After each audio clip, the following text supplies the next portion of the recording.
जय श्री राधे। रामधारी गुप्ता, खंड 2, प्रतिलेखन संख्या 108, गति 120 शब्द प्रति मिनट। प्रारंभ करें।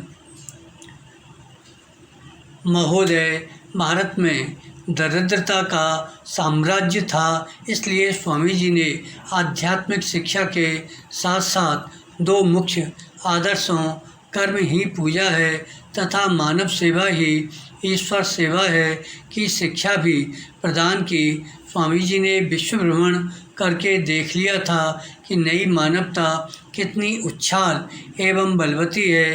स्वामी जी बार बार कहा करते थे कि भारत का कल्याण शक्ति की साधना में है।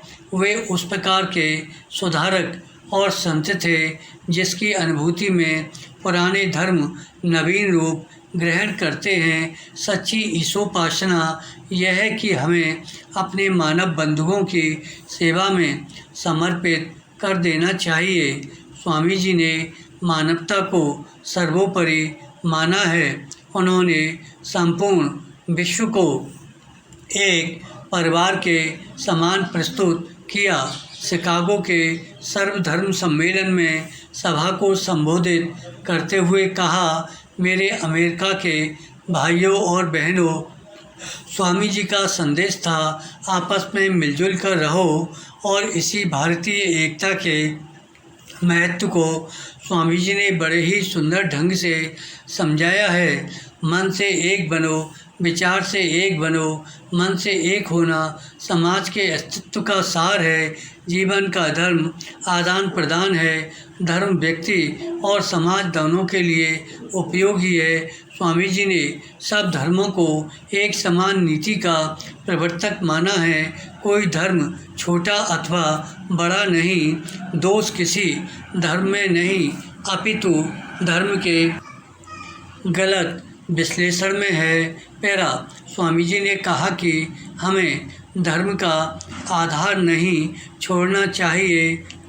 याद रखो, यदि तुम पाश्चात्य भौतिकवादी सभ्यता के चक्कर में पड़कर आध्यात्मिकता का आधार त्याग दोगे तो उसका परिणाम होगा कि 3 पीढ़ियों में तुम्हारा जातीय अस्तित्व मिट जाएगा, क्योंकि राष्ट्र का मेरुदंड टूट जाएगा। उनकी महान मानवीयता और सच्ची सार्वभौमिक भावना हमारे दरवाजे पर दस्तक दे रही है।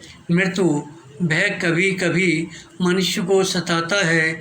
अपना मरण तथा स्वजनों का देहावसान आदि अनागत भविष्य के सोच विचार में कोई भय खाता है, दुखी हो जाता है। ऐसी दुश्चिंता क्यों? कभी कभी मनुष्य मृत्युंजय की कल्पना करता है। भगवद गीता के अनुसार अज्ञानी को ही मृत्यु भय होता है, आत्मज्ञानी को नहीं है। जीवन की सफलता के लिए आत्मज्ञान परम आवश्यक है। आत्मज्ञानी का मन सुदृढ़ हो जाता है, उसे मृत्यु का भय नहीं होता। वह अधिक बलवान और धैर्यशाली होता है, विजयी होता है। वह अनश्वर है, उसकी आत्मा अमर है। आत्मज्ञान श्रेष्ठ विद्या है। उसके अभाव में भौतिक अपरिणति की उपस्थिति में भी मनुष्य अशांत एवं दुखी रहता है, दुर्बल हो जाता है। अतः इस वैज्ञानिक युग में आत्मज्ञान की आवश्यकता प्रत्येक स्त्री पुरुष को अनिवार्य है। आश्रम वासियों की अपेक्षा गृहस्थाश्रमियों को आत्मबोध या आत्मज्ञान की आवश्यकता आज ज़्यादा पड़ रही है। आत्मज्ञानी के चेहरे पर शांति एवं चैतन्य विद्यमान है। मानव के शरीर में एक ऐसी शक्ति विशेष है जिसे किसी भौतिक उपकरण द्वारा जाना नहीं जा सकता। विराम। धन्यवाद।